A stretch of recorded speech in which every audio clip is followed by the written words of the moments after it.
Subscribe now and press the bell icon. Never miss an update.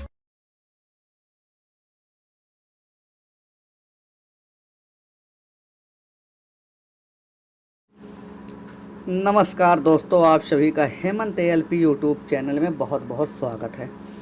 दोस्तों, आज हम लोग प्राचीन भारत के इतिहास में गुप्त काल को पढ़ना शुरू करेंगे। गुप्त काल जो कि आपके एग्ज़ाम में बहुत ही इम्पोर्टेंस इसका है, इसलिए आज हमें इसको कवर करना है। गुप्त काल 319 ईस्वी से 550 ईस्वी तक इसका काल निर्धारण किया गया है। राजधानी जो इसकी थी पाटलिपुत्र था। गुप्त काल को ही भारत के इतिहास का पहला स्वर्ण काल कहा जाता है। ये मोस्ट इम्पॉर्टेंट क्वेश्चन है, आपसे पूछ सकता है कि भारत के इतिहास का पहला स्वर्ण काल किस काल को कहा जाता है, तो गुप्त काल को कहा जाता है। और दूसरा जो है वो हम लोग मुगल वंश में पढ़ेंगे, मुगल काल को कहा जाता है दूसरा, भारत के इतिहास का दूसरा स्वर्ण काल। गुप्त काल को पढ़ने से पहले हमें उसके बारे में जो सोर्सेज हैं उससे हमें जानना होगा। तो सबसे पहला जो है पुरातात्विक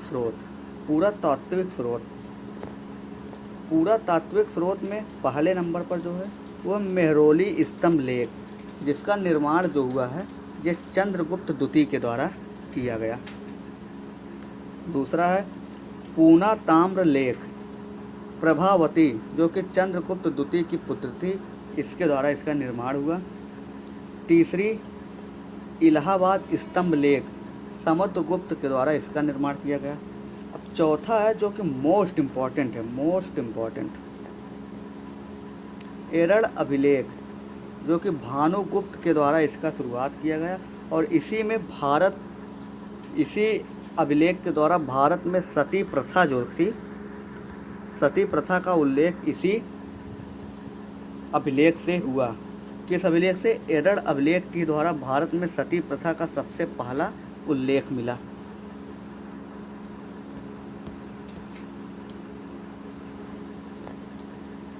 पांचवा हमारा है जूनागढ़ अभिलेख, स्कंदगुप्त के द्वारा इसका निर्माण हुआ।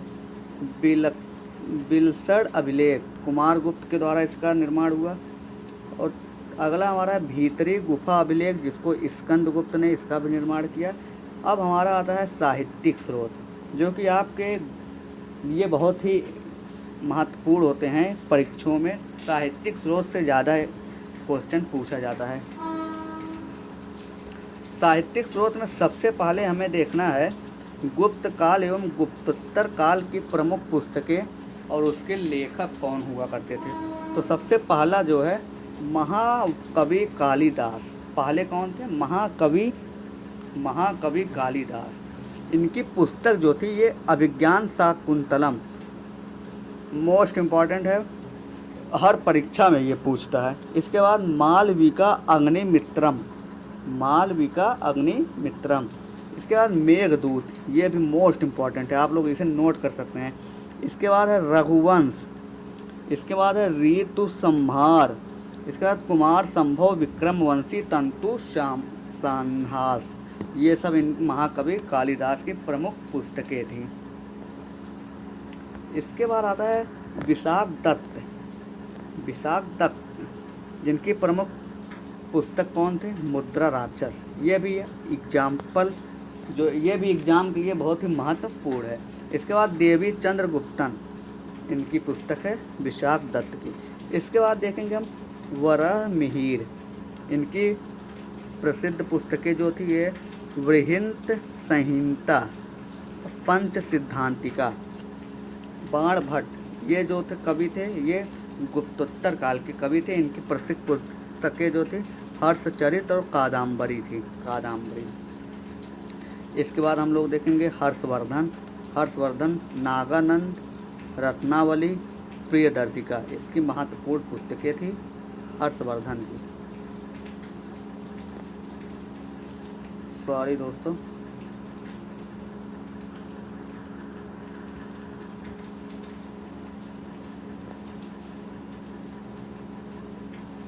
इसके बाद हम लोग देखेंगे कामंदक, इनकी प्रसिद्ध पुस्तक कौन थी? नीति शास्त्र। इसके बाद हम देखेंगे आर्यभट्ट। आर्यभट्ट की प्रमुख पुस्तकें जो थी ये सूर्य सिद्धांत और आर्यभट्टम ये थी। इसके बाद अगला जो है विष्णु शर्मा जी, इनकी पंचतंत्र, जो कि आपके लिए बहुत इम्पोर्टेंट है, इसे भी आप लोग अपने कॉपी में नोट कर लेंगे। इसके बाद वात्स्यायन, कामसूत्र की पुस्तक का नाम था। अगला है धन्वंतरी, अणु सिद्धांतिका इनकी पुस्तक का नाम था। चंद्रगोमी, चंद्र व्याकरण इनके पुस्तक का नाम था। अगला वत्स भट्टी, रावण वध के लिए प्रसिद्ध पुस्तक है और लिखा किसने है? वत्स भट्टी ने। पाणिनि ने अष्टाध्यायी को लिखा है। कल्हड़ द्वारा राजतरंगिणी को लिखा गया है। मोस्ट इम्पॉर्टेंट क्वेश्चन है कि राजतरंगिणी जो है ये किसकी पुस्तक है? तो ये है कल्हड़। इसके बाद सोमदेव के द्वारा ये कथा सरित सागर। आप लोग इसे अपने कॉपी में ज़रूर नोट करें। यहाँ से आपकी एक क्वेश्चन इनडायरेक्टली या डायरेक्ट कहीं ना कहीं किसी सब्जेक्ट में ज़रूर पूछ लिया जाता है। चलिए हम लोग आगे देखते हैं। अब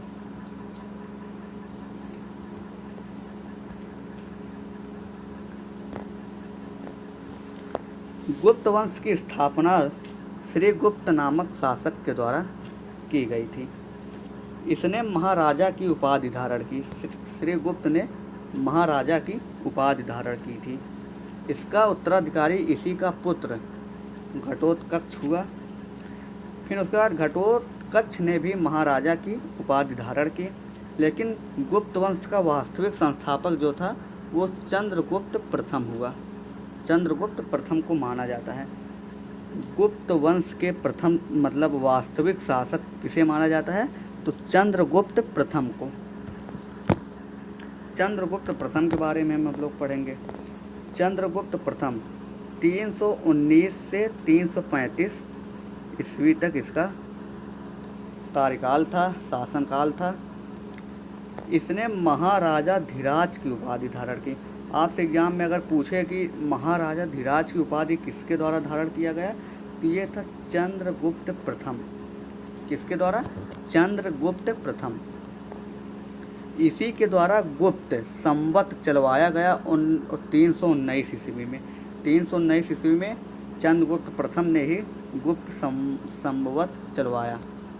इसके बाद इसने लिच्छवी की राजकुमारी कुमार देवी के साथ विवाह किया।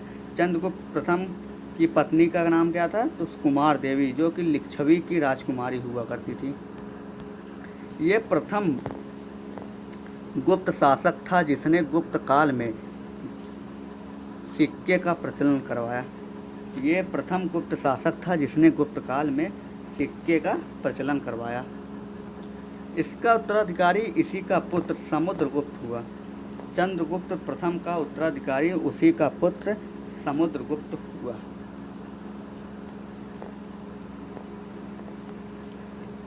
समुद्रगुप्त 335 ईस्वी से 375 ईस्वी तक इनके बारे में हमें पढ़ना है।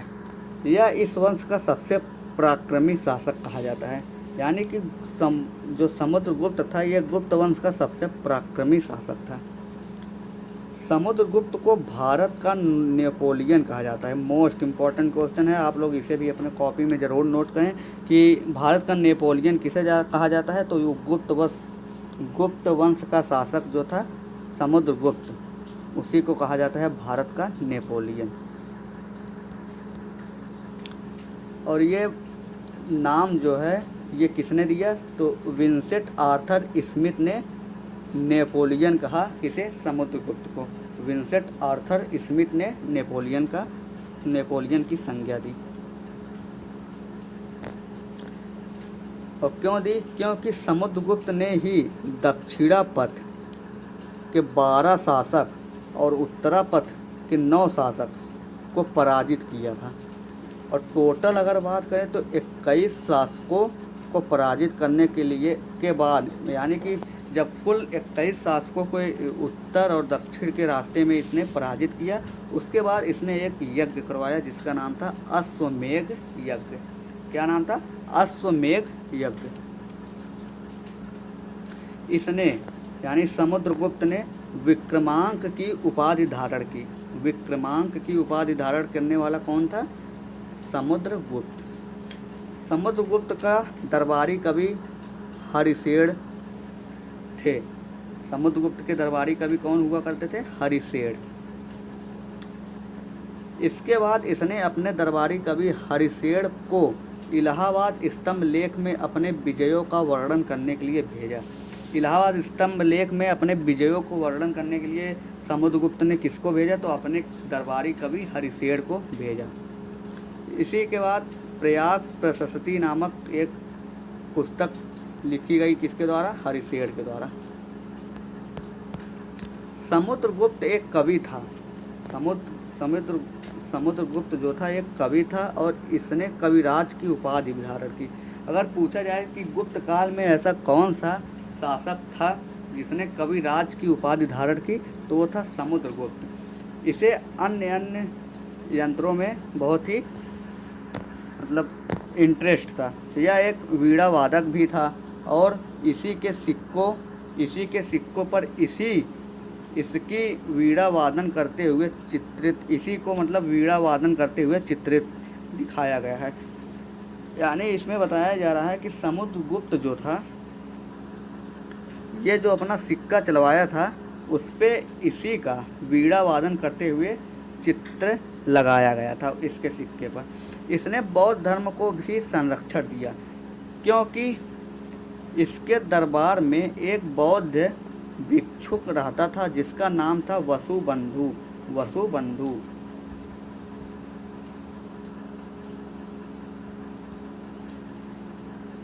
अब हम लोग पढ़ेंगे रामगुप्त। अगला शासक कौन आया? रामगुप्त। इनके बारे में दो स्रोत मिलते हैं इसकी जानकारी के लिए, और इनका शासनकाल जो था 375 से 380 ईस्वी तक था। इसमें पहला जो स्रोत है ये देवी चंद्रगुप्तम उपन्यास से रामगुप्त का पता चलता है, और दूसरा एरन अभिलेख से रामगुप्त का नाम मिला। एरन अभिलेख से रामगुप्त का नाम मिला। अब हम लोग सबसे इम्पोर्टेंट पढ़ेंगे शासक के बारे में। ये था चंद्रगुप्त द्वितीय। 380 ईस्वी से 400 ईस्वी तक इसका कार्यकाल था। ये इस वंश का सबसे महान शासक हुआ। गुप्त काल का सबसे महान शासक अगर आपसे एग्जाम में पूछे तो आपको बताना होगा गुप्त काल का सबसे महान शासक चंद्रगुप्त द्वितीय था। ये भारतीय इतिहास का प्रथम शासक था जिसने अपने दरबारों में 9 रत्न रखे। भारतीय इतिहास का प्रथम शासक जिसने अपने दरबार में 9 रत्न रखे।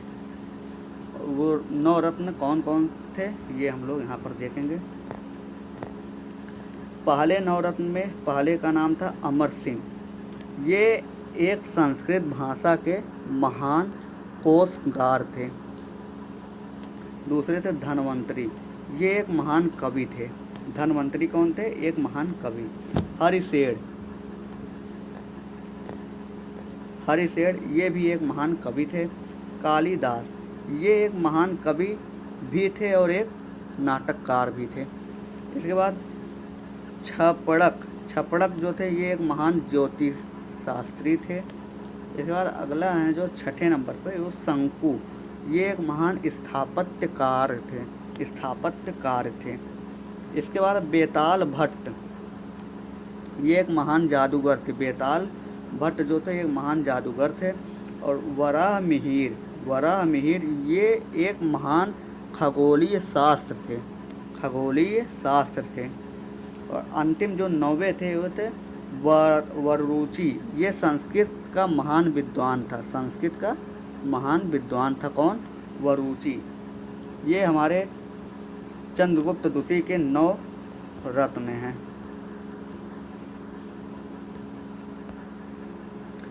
चंद्रगुप्त द्वितीय के बाद आता है शासन करने कुमारगुप्त, जिसका शासनकाल 413 से 454 ईस्वी था। 413 एडी में इसने नालंदा विश्वविद्यालय की स्थापना की। ये आपसे एग्जाम में पूछ लेता है कि नालंदा विश्वविद्यालय की स्थापना किसके द्वारा की गई? कुमारगुप्त के द्वारा, जो कि वर्तमान में भारत का सबसे प्राचीन विश्वविद्यालय माना जाता है? तो भारत का सबसे प्राचीन विश्वविद्यालय कौन है? तो नालंदा विश्वविद्यालय। स्थापना इसकी कौन करवाया? कुमारगुप्त। कब करवाया? तो 413 ईस्वी में।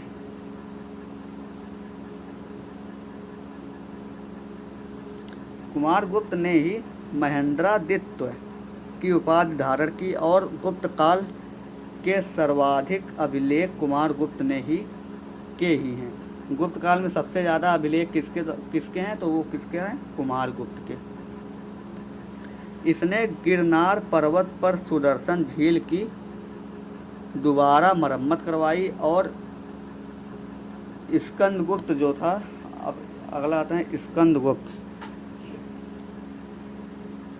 मतलब कुमारगुप्त ने गिरनार पर्वत पर जो सुदर्शन झील स्थित है उसकी दोबारा मरम्मत करवाई। अब आता है सब जो स्कंदगुप्त है, इसका शासनकाल है 1454 से 467 ईस्वी तक। ये गुप्त काल का महान शासक जो माना जाता है, अंतिम महान शासक माना जाता है।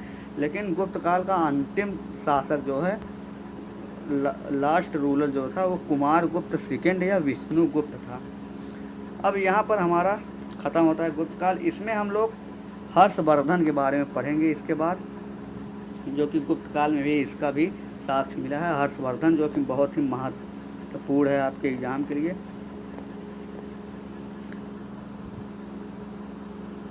हर्षवर्धन 606 ईस्वी से 647 ईस्वी तक इसका शासन चला। इसे भारत का अंतिम हिंदू शासक कहा जाता है। हर्षवर्धन को भारत का अंतिम हिंदू शासक कहा जाता है। यह पुष्यभूति या वर्धन वंश का सबसे महान शासक कहलाता है। इस वंश की राजधानी थानेश्वर हरियाणा थी और दूसरी राजधानी कन्नौज थी।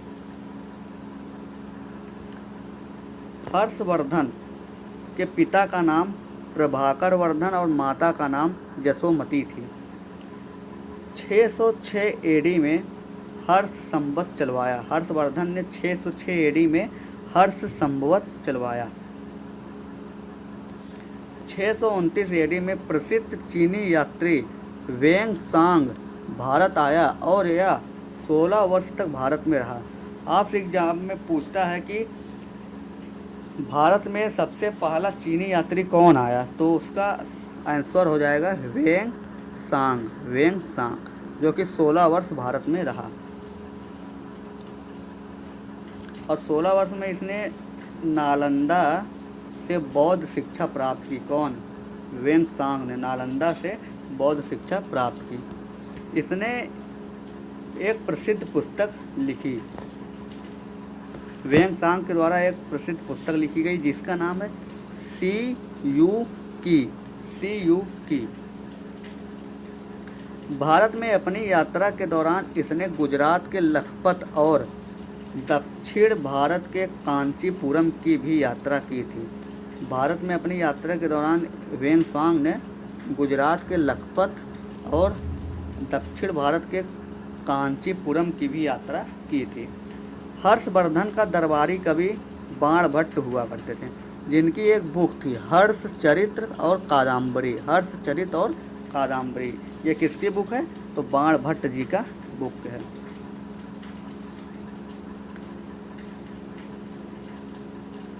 हर्षवर्धन ने नादानंद रत्नावली प्रियदर्शिका लिखी। हर्षवर्धन द्वारा कौन कौन सी पुस्तकें लिखी गई? नादानंद, रत्नावली और प्रियदर्शिका। इसके बाद 647 एडी में हर्षवर्धन की मृत्यु हो गई। 647 ईस्वी में हर्षवर्धन की मृत्यु हो गई और इसी के साथ हमारा गुप्त काल भी खत्म एंड हो गया। और इसके बाद हम लोग पढ़ेंगे अब मेडिवल हिस्ट्री, जो कि आपके सिलेबस में दिया गया है। और उसके बाद हम लोग स्टार्ट करेंगे मॉडर्न हिस्ट्री, जो कि मोस्ट इम्पॉर्टेंट है। मॉडर्न हिस्ट्री से आपके एग्ज़ाम में 5 क्वेश्चन 5 नंबर का पूछा जाएगा। हम लोग उसे बहुत ही बेहतरीन तरीके से पढ़ेंगे। तो आप लोगों को वीडियो अच्छी लगी होगी तो आप लोग अपने दोस्तों में ज़रूर शेयर करें। अगर चैनल पर नए हैं तो चैनल को सब्सक्राइब करें और बेल आइकन को क्लिक करें ताकि आपके पास नोटिफिकेशन सबसे पहले पहुंचे। धन्यवाद दोस्तों।